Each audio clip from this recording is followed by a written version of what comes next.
Welcome to Joe's Metal Mancave vlog!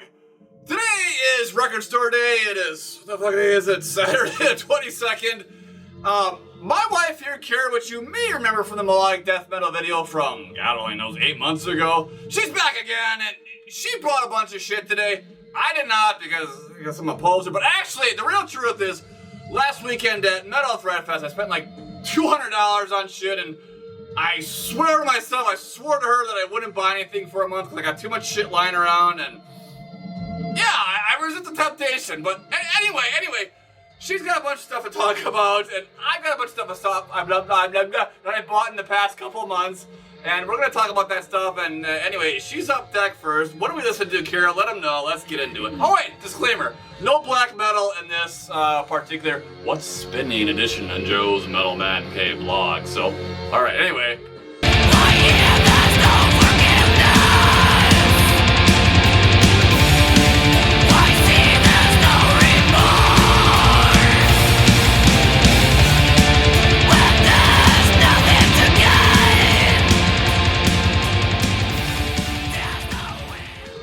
So right now we are listening to Moonspell, their record Hermitage. This is their newest release. It is fantastic. For those who aren't clinging to Moonspell's beginnings, I mean, they've really evolved over the years, and honestly, I think that they've just really grown as musicians, and they've really dove into a completely different sound, but I think musically and from a musicianship perspective, it's fantastic. Also, the artwork on this vinyl is fantastic. I mean, looks like fine art, and honestly, it's all over the place in here, like even on the record sleeves, and both of them have really cool art on them. And even inside here, it's so rad, and I love this record. I've listened to it a bunch of times now at this point, and I just really like it so much. Like, again, if you're really clinging to old beginning Moonspell, maybe this might not be your jam, but I really dig it, and if you haven't listened to it, I highly recommend it. Well, my biggest thing with Moonspell too was I was unfamiliar with a lot of stuff they'd done in the past 15, 20 years, because I think Darkness and Hope was sort of the cutoff point when I was I'm not really into this band anymore. Then after I read that autobiography a year ago, I went back and checked out these other these newer albums, and I was like, it's just pretty fucking good. It's pretty good, gothic, melodic, dark metal, whatever you want to call it. But Moonspell is a very unique sound that's distinctively their own, and I think they do it very well. I mean, absolutely. Yeah, and it's just a great little album. So yeah, Moonspell, Hermitage. All right, up next, and moving on to my recent, well, actually not recent, because I bought this in September of last year, but it's Warlock's Triumph and Agony. And what can you say about Warlock? Well, in my case, there's quite a bit. I've been aware of Warlock, and I've been aware of Doro Pesh for decades, literally. But it wasn't until maybe 10 years ago I was at a local bar, and a buddy was my knees trembling. And a buddy was playing this album. I was like, "Cool!" I was like, "This is fucking great. Who is this?" And he's like, "It's Warlock, dude." And I'm like, "Fuck!" And I meant to buy it back then. I just never got around to it. So then I found this original press on Discogs for $8 or something. And I was like, "Fuck yeah, dude!" I actually bought it from a guy in Germany, and I mean, this is just great, straightforward, 80s metal, but with a female singer, which was kind of a rarity back then, really a rarity. There was Doro, and there was who else really? I don't know, that's Lita Ford, yeah, but she's more in the hard rock kind of shit. She wasn't, or maybe, I don't know, but this album is really, really good, and I don't know if I can say it's funny without getting in trouble, but she's a hell of a babe. Well, I mean, mean, and there was literally no little girls in the 80s and 90s that loved metal and hard rock that did not idolize Doro. Yeah. I mean, she definitely was an inspiration for me. And I love the hell out of that woman. She's badass. I mean, yeah, I think this particular album was kind of like, I believe this is the third LP the band put out before basically Doro went solo, but I think like even her solo work is sort of just like a continuation of Warlock. I think she just became like the central figure or something like that, so like Warlock became Doro or whatever. I don't really know, but this badass like fantasy artwork. Yeah, too. the fantasy artwork's great. Like, yeah, this is so cool. Yeah, it's so fucking cool. So 80s. Yeah, I love so it. 80s. So just and I mean it's just like every song is like a fucking anthem, man. It's great. Like All We Are, what the hell? East Meets West, Touch of Evil, Metal Tango. They're all fucking good songs. Even the song that's sung in German, Vier Immer is really good. I mean, it's a really good album. I mean, it's just one of those, it's just one of those like fist pumping, like it's just good albums, man. You get drunk and you just like, it's a good album. So yeah, I don't know why. Actually, back in September when I bought one other Warlock album, and I meant to talk on back then I was gonna do like another one of those 80s metal videos or whatever, I just never got around to it. So here we are finally talking about Triumph and Agony, and great album, and that's why I've been spinning lately. And any final words on that one? No? No. Fucking rules. Listen to Warlock. Alright, well, now we're gonna kind of dive out of like metal a little bit. I guess like maybe some of the records technically fall into the industrial metal genre. But we're gonna talk about Nine Inch Nails. Right now we're spinning Pretty Hate Machine, which is one of my record store day loot finds. I've always loved Nine Inch Nails. I'm a huge fan, and I have a bunch of their albums on CD. And honestly, this is my first album of theirs on vinyl, so I'm pretty excited about it. I just saw it today, and I just had the pull, and I had to buy it. So I think most people are familiar with at least two of the songs off of this record, which is Head Like a Hole and Terrible Lie. There's an iconic Woodstock video of Trent Reznor performing Terrible Lie. Well, Nine Inch Nails, not just Trent Reznor, but it's an iconic performance. I know a lot of people who still go out of their way to watch that, and honestly I do too. And I don't know, I mean, Nine Inch Nails is just iconic and one of those bands that I feel like I'm always gonna love. I like them, but I don't love them. I have a weird relationship with this band, cause like part of me is like I get like why they're a very successful band, cause like they were one of like the first like industrial rock metal-ish bands, I guess, or whatever. They kind of like danced a line between a lot of genres, though. Yeah, like I get it, but like there was like obviously bands before them that are kind of like there was like KMFDM and Full Line Assembly and Skinny Pimp and all that shit. Like, was probably making music before them. I don't fucking know, really, because I fucking hate industrial metal. I don't really know shit, but like I don't know. Like they were the lucky ones, I guess, because like there was more like pop catchiness, I think, within like Nine Inch Nails. Like there was more of like. It was more infectious, the shit got into your head more. And like, I don't hate them, I don't dislike them. I mean, I wouldn't buy their records, I got her to do that, I guess. I'm here to do that. Yeah. Yeah, so if you haven't heard any of their discography and you're into the industrial kind of sound, definitely feel free to check it out. I think you might like it. Like he was pointing out, a lot of their stuff is really catchy, and I don't know. Yeah! Alright, moving on, and we're really diverging here. We're like completely leaving all realms of metal. It's fine, whatever. The Mission, God's Own Machine. So, let me tell you guys something. I love 80s gothic rock. Fields of the Nephilim, Bauhaus, Sisters of Mercy, The Cure, the list goes on, and of course, The Mission. The Mission is basically a project that was formed some of the original members of Sisters of Mercy after the original lineup broke up or something like that. I think after the very first album, like 3/4 of the band was like, fuck this shit, and they went on and started this new band called The Mission, and it's pretty much, it's kind of a continuation of the Sisters of Mercy sound, but not exactly. It has a very iconic 80s gothic rock sound, and I don't know what to say, man, but I love this stuff. It's just so catchy, and in the past several years, it's become a thing where, like, I really like, just really get into gothic rock, like in that autumn-y kind of Halloween time frame. It just fits perfectly. Like when the weather's still reasonably decent, but like, you know, you got all the foliage falling off the trees and all that kind of stuff. It just fits really well. And I really get into gothic rock back then. That's when I bought this back in late September, October of last year. And I meant to talk about it back then, but just, you know, whatever. It didn't fit thematically to whatever the hell else I was talking about back then, so I never got around to it.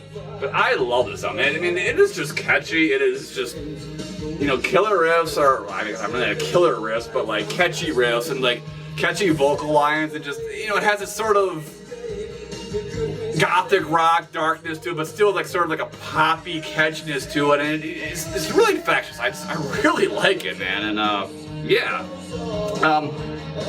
I was drunk when I bought this, but I found it for like $8 in OG press. That was pretty cool, man. I was pretty stoked on that.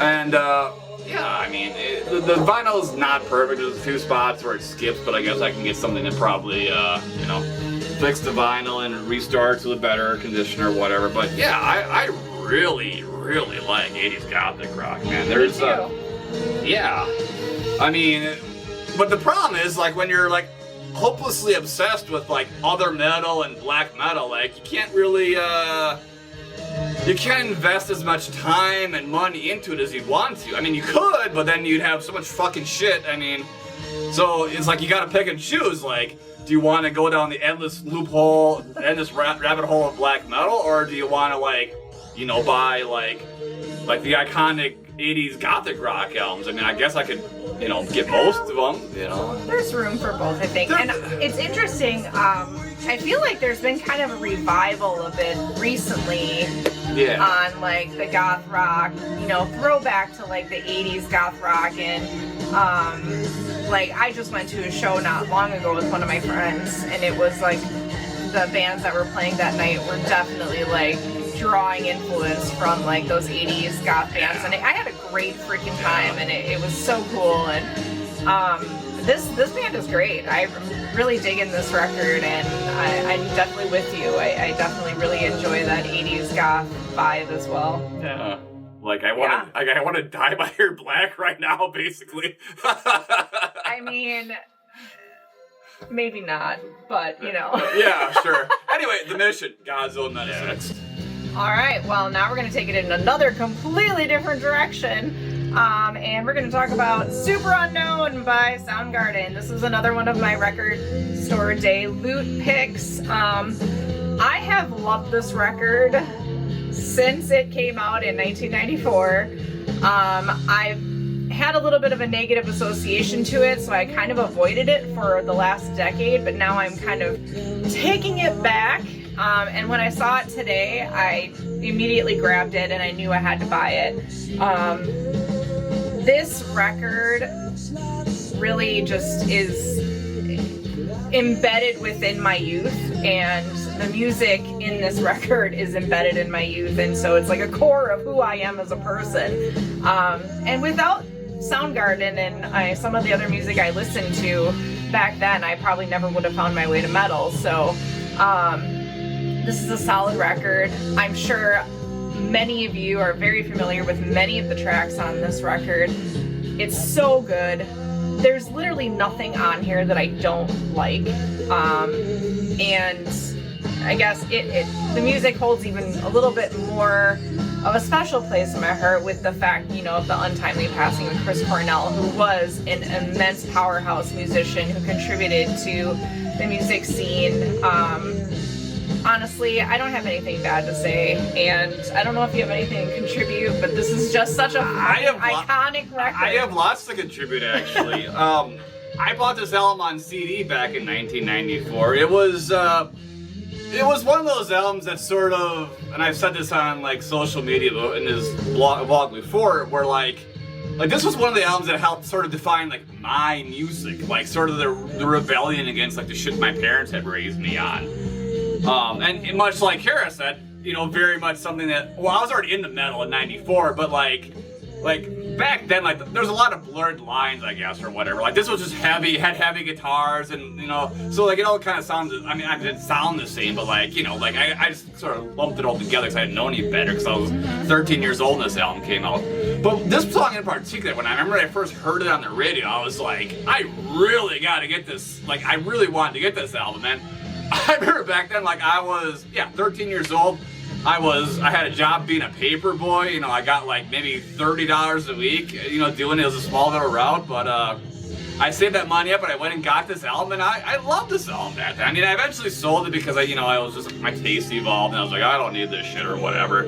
But, you know, since, you know, it's hearing it again in full, it's a really good album, and like, you know, hearing the Spoon Man, and what's the other one on there? The fucking Black Hole song, and it reminds me of that video where everyone's like, you know, like who can forget that video? Like, if you grew up in the '90s, man, like you will never forget that creepy ass video, man. Absolutely. Like, not. yeah. I mean, and like, what's going on in the cover there too? Like, it looks like some weird, like, fucking elf boy. Like, ah! You're like, what's going on, man? You know? yeah.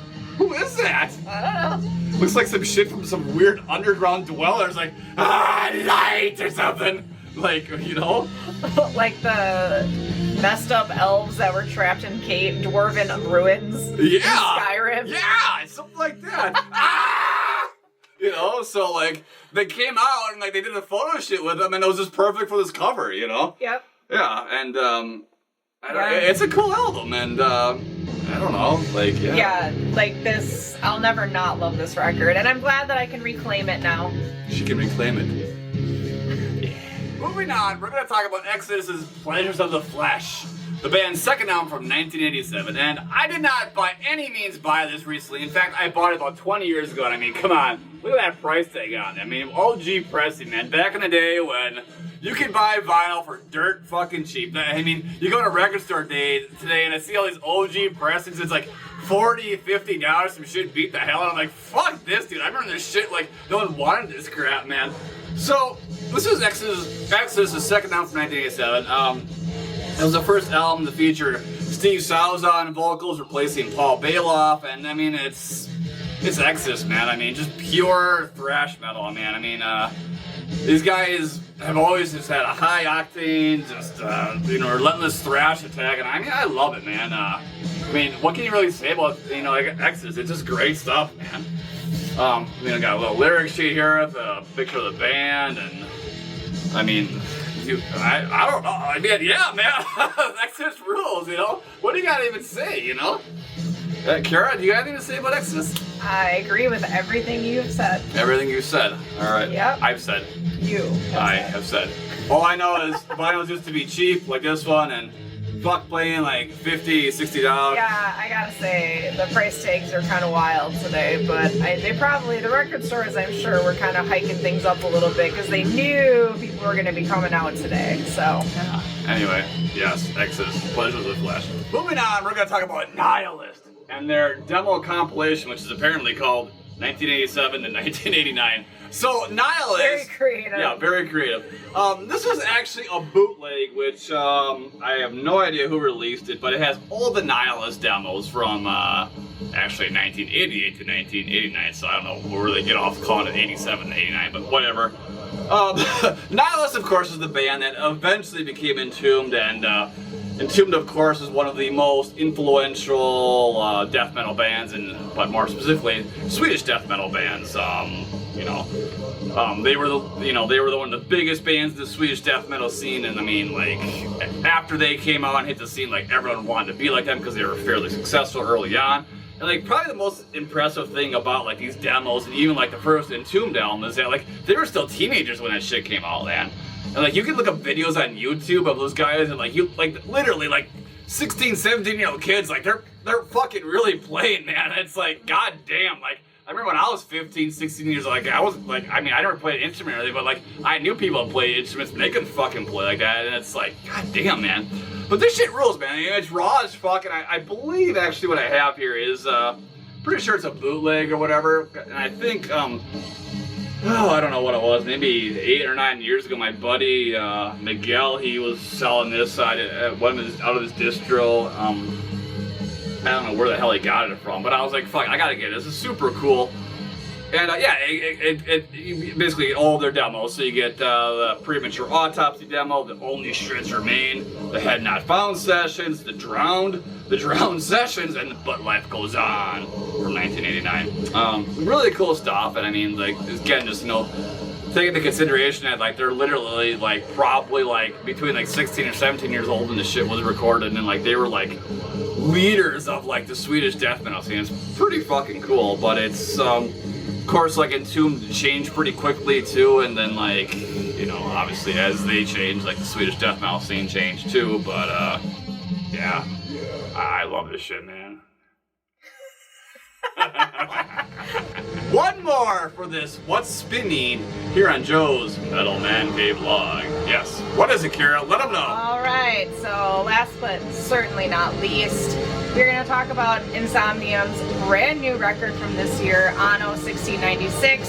It is a concept album based on a short story written by vocalist and bassist Nilo Savanen, and it is based on very real, historical stories based on, like, you know, witch hunts and some folklore mixed in there. It's a super cool story. The record itself has, or the insert, there's a cool insert which I'll show you in a minute, but there's some really cool shit in here with the lyrics. And then the short story was actually included as an insert as well. I read the short story along with while listening to the record the very first time all the way through, and it was just an immersive and really cool experience. I am such a nerd for folklore and history, so this was right up my alley, and honestly, it paired along with the classic Insomnium sound, which I absolutely adore, and you guys have heard me gush about this before. I think it's actual perfection, honestly. Like, this is so good, and there's some cool like band pictures and shit too. So another cool thing is the record, or the version of the record that I purchased, was actually like this cool blood red vinyl. And the side that doesn't have any music on it actually has like their logo etched right into the vinyl, which I think is just super awesome. Really cool concept record. I absolutely adore Insomnium, and they've never done anything to this point that has disappointed me, so I absolutely love this record. If you haven't checked it out yet and you like melodic death metal of the Finnish variety, definitely go check it out. It's fantastic.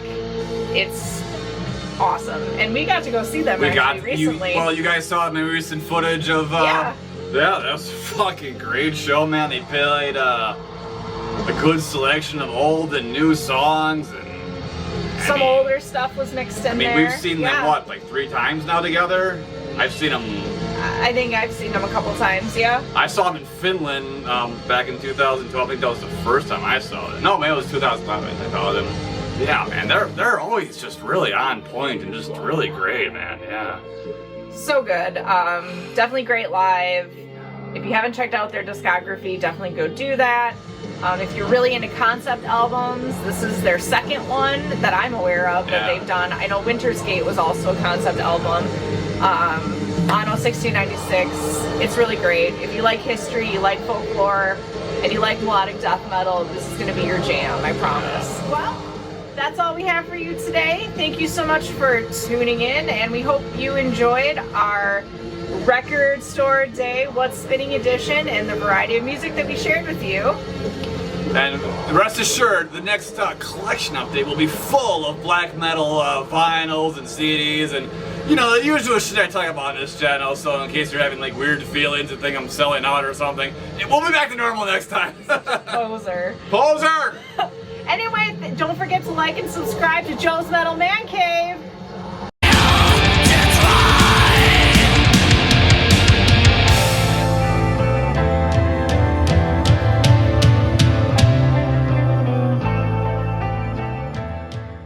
Hello! No, hold on. But as a disclaimer, going into this video, we've been drinking a lot, so that partially explains the intro already.